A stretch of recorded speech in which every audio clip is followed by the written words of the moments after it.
और अब बात उत्तर प्रदेश में चल रहे पांचवें चरण के चुनाव की। उत्तर प्रदेश में पांचवें चरण के लिए 12 जिलों की 61 विधानसभा सीटों पर मतदान जारी है। अमेठी, रायबरेली, सुल्तानपुर, चित्रकूट, प्रतापगढ़, कौशाम्बी, प्रयागराज, बाराबंकी, अयोध्या, बहराइच, श्रावस्ती और गोंडा, इन 12 जिलों में आज हो रहे मतदान में किसी की साख तो किसी की किस्मत दांव पर लगी है।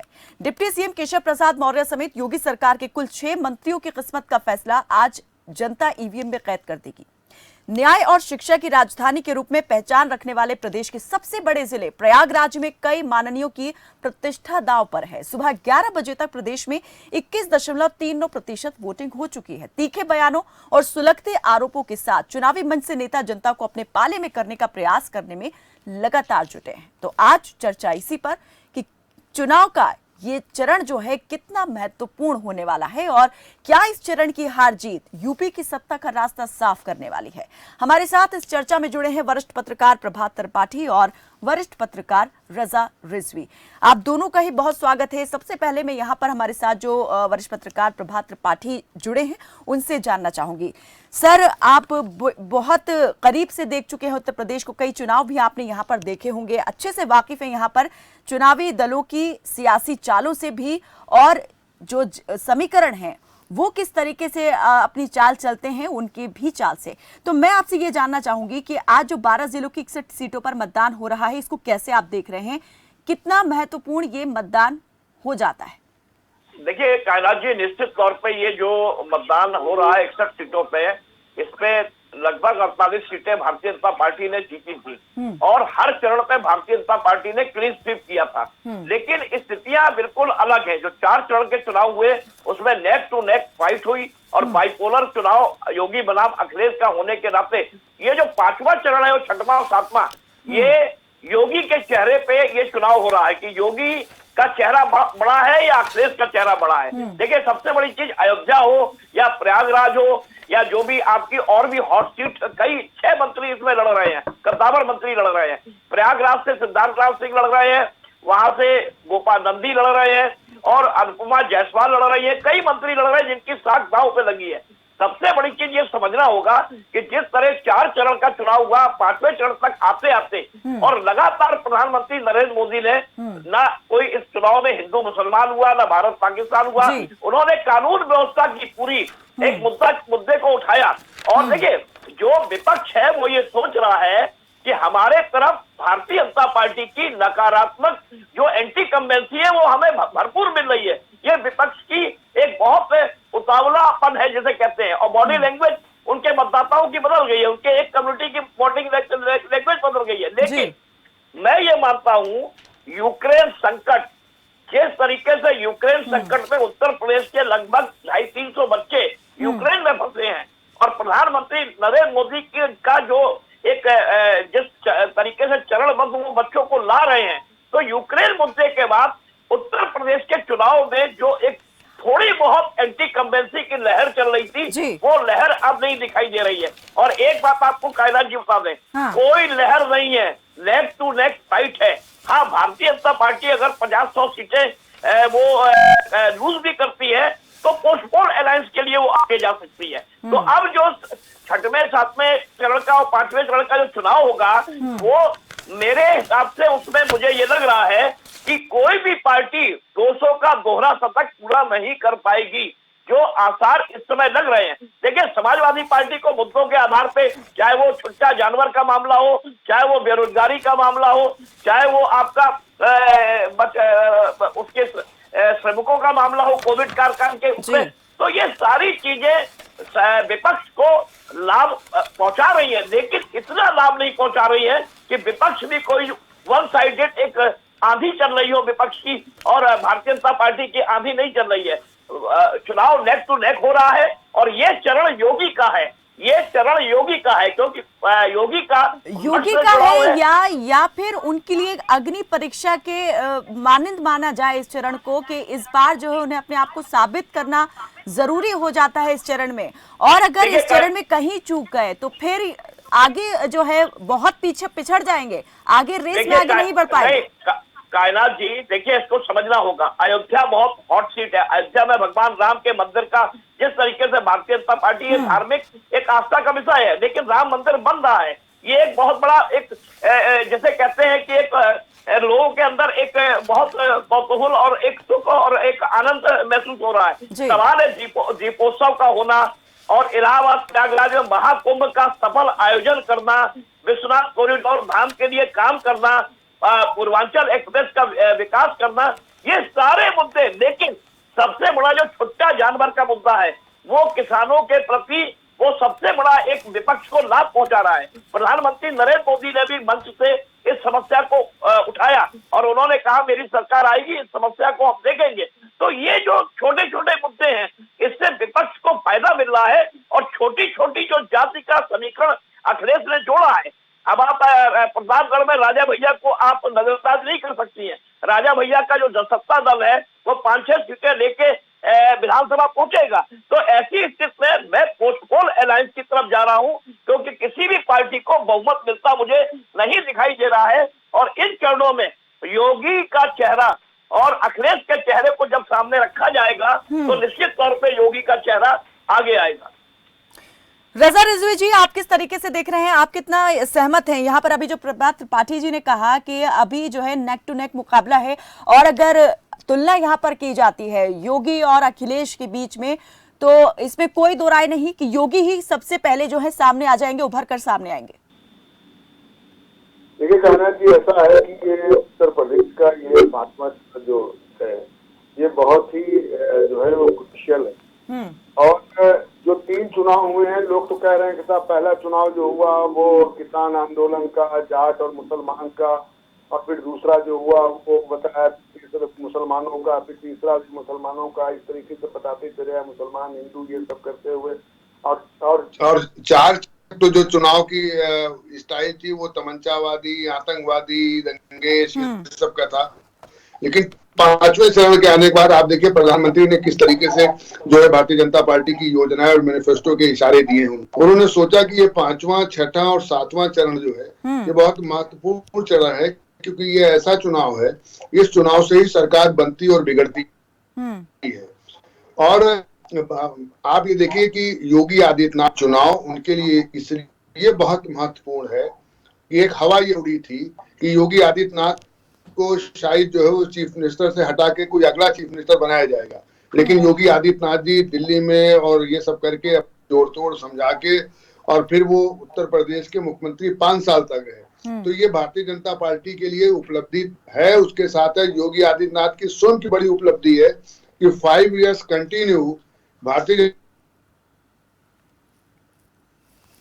नहीं है जी रिजवी जी मेरा कहना है जो चुनाव हो रहा है 5 इस चुनाव में आप देखिए कि मैं तो काफी रहता हूँ जहाँ एक मंत्री है वो चुनाव लड़ रहे हैं और एक नाते वो चुनाव लड़ रहे हैं। और मलकापुर बहुत ही जो है राजा आनंद सिंह का गढ़ माना जाता है। राजा आनंद सिंह को यहाँ का जो है वो टाइगर कहा जाता था। टाइगर इसलिए कहा जाता था कि एक बार इंदिरा कांग्रेस बनी और कांग्रेस अर्स बनी तो सब सीटें मेंबर ऑफ पार्लियामेंट की इंदिरा कांग्रेस जीत ले गई। एक सीट कांग्रेस अर्स वाली आनंद सिंह जीते थे तो उनको खिताब मिला कि साहब ये यूपी टाइगर है। तो अब मलकापुर का चुनाव है, अब यहाँ से सपा से जो है गौतम लड़ रहे हैं, जहाँ भी बताया जा रहा है कांटे की टक्कर है। ये सीट जो गौड़ा सीट है वहाँ से राम प्रताप सिंह जो है वो कांग्रेस से लड़ रहे हैं। वो टिकट मांग रहे थे समाजवादी पार्टी से, उनको टिकट समाजवादी पार्टी ने नहीं दिया, वो कांग्रेस से लड़ रहे हैं। क्योंकि वो कई बार एमएलए रह चुके हैं, बीजेपी से एमएलए रह चुके हैं, बाद में वो सपा में आए। उनके फादर कैप्टन राम गरीब यहाँ से एमएलए रह चुके हैं। तो इसका पहले नाम सागरनगर था, बाद में जो है जब परिसीमन हुआ तो उसका नाम गौरा हो गया। गौरा विधानसभा कहने का मतलब है वो बहुत मजबूत कैंडिडेट है। हमें लगता है कि गोंडा जनपद में कहीं न कहीं ये कांग्रेस का भी खाता खुल सकता है। अब मैं ये नहीं समझ पाता हूँ कि प्रियंका गांधी पूरे उत्तर प्रदेश में टहली और पूरा देख रही है बड़े कायदे से और स्लोगन भी दे रही है वो कि मैं लड़की हूँ, लड़ सकती हूँ। और उसके बाद अपना मैनिफेस्टो वो पार्ट में जारी कर रही हैं। नौकरी के लिए अलग जारी कर रही है, यूथ के लिए अलग जारी कर रही है, महिलाओं के लिए अलग जारी कर रही है। मैं लड़की हूँ, लड़ सकती हूँ। भाई लड़ने की कौन सी बात है, इसमें तो नेगेटिविटी है। मैं लड़की हूँ, पढ़ सकती हूँ। मैं लड़की हूँ, जो है वो आगे बढ़ सकती हूँ, ये आना चाहिए था। लड़ सकती हूँ, अरे भाई लड़की हूँ, लड़ सकती हूँ क्या भाई, कहाँ लड़ना चाहती हूँ उनको। हर लड़कियां शादी करके जब ससुराल में जाती हैं, एक अकेली लड़की जाती है आप समझिए ससुराल में, और वहां ससुराल में सब घर वाले होते हैं, उसके बाद क्या मामला होता है सब जग विदित है, बताना नहीं। तो ये लड़की हूँ लड़ सकती का नारा बहुत अच्छा नारा नहीं है। इस नारे को पता नहीं किसने किस सोच से बना दिया, मैं तो नहीं समझ पाता हूँ। और मैं ये भी नहीं समझ पाता हूँ कि जो लोग कहते थे पहले मतदान तो फिर आपको जलपान, लगता है कि जो इसका अरे भाई इम्पैक्ट पड़ना पहले चाहिए था, मतदान जो फिर पॉजिटिव यहाँ पर जलपान, इम्पैक्ट होना चाहिए था, वो नेगेटिव हो गया है जिस तरीके से आप सोच रहे हैं? उसी लिहाज से दूसरे लोगों ने भी इसको लिया होगा इस नारे को कांग्रेस के, और बजाय फायदे के इसको नुकसान जो है उठाना पड़ सकता है कांग्रेस को इस नारे से। जलपान फिर मतदान, ये होना चाहिए। हम्म। प्रभात त्रिपाठी तो बहुत वरिष्ठ पत्रकार है, इन्होंने जो बातें रखी है इनकी बात अपने तर्क हैं और तर्क अच्छे रखते हैं। इलाहाबाद का चुनाव आप देख लीजिए, वहां पर जो है नंदी कंसर में 1.5 लाख मुसलमानों को वोट है वहां पर, और नंदी वहां से मिनिस्टर थे। सिद्धार्थनाथ का देख लीजिए, वहां करीब 1 लाख मुसलमान है, वहां सिद्धार्थनाथ सिंह लड़ रहे हैं। इन लोगों की भी सीटें जो है बड़ी फाइट में फंसी हुई है। कौन जीतता है कौन हारता है ये गर्व का प्रश्न है। लेकिन सिराथू से, जो कौशाम्बी जनपद से सिराथू से लड़ रहे हैं हमारे जो है डिप्टी सीएम केशव प्रसाद जी, पल्लवी वहां लड़की जो है बहुत अच्छे तरीके से लड़ रही है और वो फाइट दे रही है, कह रही है भाई मैं यहाँ की बहू हूँ, हमारी मदद कीजिए। लेकिन केशव मौर्य का ये है कि केशव मौर्य वहां जमीनी हकीकत से जुड़े हुए हैं। वो हर की शादी में, हर की मरनी में, मुंडन में, सब में वो जाते हैं, मिलते हैं। सपा तो के गढ़ को जिस तरीके से उन्होंने यहाँ पर बीजेपी का गढ़ बना दिया, 2012 में उन्होंने यहाँ से जीत दर्ज की थी और उसके बाद से वापसी नहीं होने दी उन्होंने यहाँ पर बसपा की। तो बसपा, क्या लगता है कि इस बार उनके लिए भी क्या मुश्किल होने वाला है? इस बार का चुनाव केशव प्रसाद मौर्य के लिए, बसपा के गढ़ को उन्होंने यहाँ पर अपने पाले में तो कर लिया था, कब्जा लिया था, लेकिन क्या इस बार जो है ये खिसक सकता है उनके हाथ से ये गढ़? हाँ, और हमारे दोस्त रजा रिजवी जी ने, देखिए सिराथू में केशव मौर्य के लिए कोई परेशानी नहीं है। भारतीय जनता पार्टी पे जो 2017 में मोदी के करिश्माई चेहरे के साथ और केशव मौर्य प्रदेश अध्यक्ष थे, उन्होंने ओबीसी वोट और दलित वोट भारतीय जनता पार्टी में एक मुश्त चला गया था। लेकिन अब मैं आपको बता दूं कि मायावती मैदान पे उतरी है। कल उसने कहा है कि आयरन सरकार बननी चाहिए, और इस चरणों में आप मायावती को नजरअंदाज नहीं कर सकते हैं। जब बुआ और बबुआ का साथ हुआ था तो 10 एमपी मायावती के बने थे, 10 सांसद, जिसमें 5 सांसद इस क्षेत्र से थे। तो मायावती का जो दलित वोटर है, क्या भारतीय जनता पार्टी से वापस इसके पास आ जाएगा? क्योंकि वो समाजवादी पार्टी के पास अगर नहीं जाता है तो समाजवादी पार्टी ने जो छोटी छोटी जाति जैसे राजभर को अपने साथ जोड़ा और भी लोगों को जोड़ा अपने साथ, तो ये 2-4-5% वोट होता है जो सीटों पे कन्वर्ट नहीं होगा, ऐसा मेरा मानना है। तो भारतीय जनता पार्टी ने जो अपनी गणित निषाद और अपना दल के साथ लगाई है, वो निश्चित तौर पे उनको लाभप्रद करेगी। और सबसे बड़ी बात, कानून व्यवस्था का मुद्दा, दंगाई वाला मुद्दा, कानून व्यवस्था का मुद्दा, भारतीय जनता पार्टी देखिए लगातार कानून व्यवस्था और बुलडोजर की बात कर रही है। वो इसलिए कर रही है कि बाबा योगी आदित्यनाथ अगर दोबारा मुख्यमंत्री बनते हैं तो प्रदेश के अंदर एक अमन चैन शांति होगी और विकास काम, देखिए विकास एक निरंतर प्रक्रिया है, कोई भी सरकार रहेगी विकास होगा, चाहे पूर्वांचल एक्सप्रेस बनाओ, चाहे अखिलेश ने आगरा एक्सप्रेस बनाओ। लेकिन समाजवादी पार्टी का जो परसेप्शन है, समाजवादी पार्टी को भी जनता ने देखा है, तो उस परसेप्शन को बार बार प्रधानमंत्री नरेंद्र मोदी जनता के बीच रख रहे हैं कि ये तो गुंडों की पार्टी है, ये तो परिवारवाद की पार्टी है। तो ये परसेप्शन प्रधानमंत्री मोदी और योगी सामने ला रहे हैं। तो अब जनता को ये तय करना है कि हम क्या राष्ट्रवाद वाले पार्टी के साथ जाए, क्या हम बाबा को एक मौका और दें, जिन्होंने एक महाकुंभ किया, जिन्होंने सनातन धर्म को एक जिंदा किया, वापस लाए सनातन धर्म की जितनी भी वो चीजें हैं। पर्यटन के क्षेत्र में अयोध्या एक अच्छा हो रहा है और 1 डिस्ट्रिक्ट 1 प्रोडक्ट के लिए काम किया। तो ये सारे मुद्दे और जो छुट्टा जानवर की जो मैंने आपको बात बताई, ये समस्या किसानों के पूरे प्रदेश में रही है।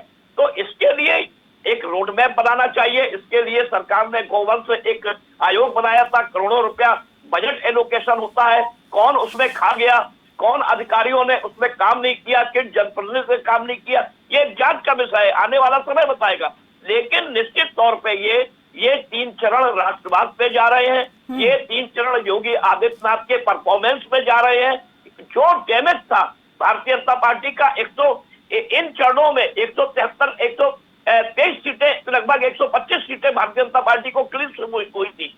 तो जब 125 सीटें क्लीन स्वीप हुई थी तो भारतीय जनता पार्टी को वो सीटें बचानी है। अगर भारतीय जनता पार्टी 60-70% अपनी सीटें बचा भी दे गई तो ये एक अचीवमेंट होगा भारतीय जनता पार्टी के लिए। तो उसी के लिए पूरा प्रयास हो रहा है और बाबा योगी आदित्यनाथ का जो गढ़ है, अचीवमेंट तो होगा ही, लेकिन उम्मीद कितनी बरकरार रहने वाली है? हालांकि अभी ये जल्दबाजी हो जाएगी किसी के लिए भी ये प्रिडिक्ट करना कि इसको इतनी ज्यादा सीट मिल रही है या कौन सत्ता में आ रहा है। कायनाथ जी, एक चीज मैं और कह दूं, जो कांग्रेस की आप बात कर रही हैं, कांग्रेस की रामपुर खास सीट फंस गई है, जो प्रमोद तिवारी की परंपरागत सीट होती थी। और कांग्रेस की जो अमेठी और रायबरेली गढ़ होता था वो समाप्त हो गया। राहुल गांधी कांग्रेस हारने के बाद क्यों नहीं आए रायबरेली, ये भी एक सबसे बड़े सवाल है। राहुल गांधी का चेहरा दिखाई नहीं दिया।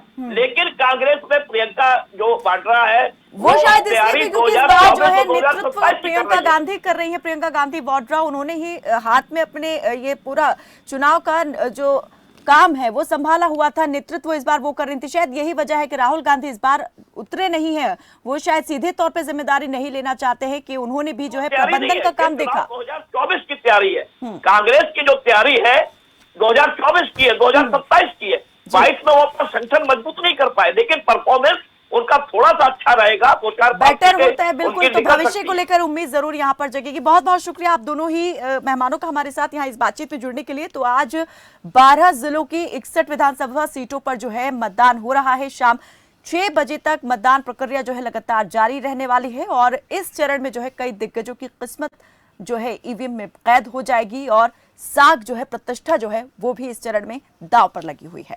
फिलहाल के लिए मेरे साथ बस इतना ही। आप देखते रहे खबर फास्ट। नमस्कार।